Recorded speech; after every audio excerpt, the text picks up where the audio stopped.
YouTube वाले star teachers जिनको कुछ जानना ना कौड़ी, कभी ब्लैक बोर्ड लेकर कुछ एक्सप्लेनर बनाते हैं, खाली व्यूज बटोरते हैं, उटपटांग ग्रैब्स लिखते हैं।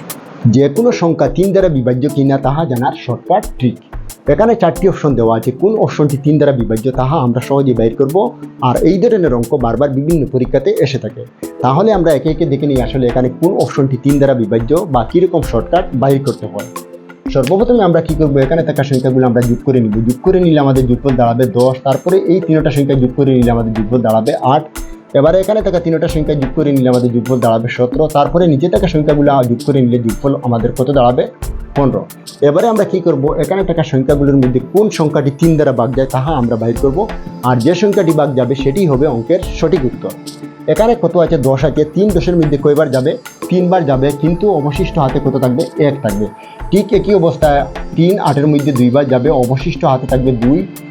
3 17-এর মধ্যে 5 বার যাবে, অবশিষ্ট থাকবে 2। কিন্তু 3 15-এর মধ্যে 5 বার যাবে, অবশিষ্ট কিছুই থাকবে না, শূন্য থাকবে।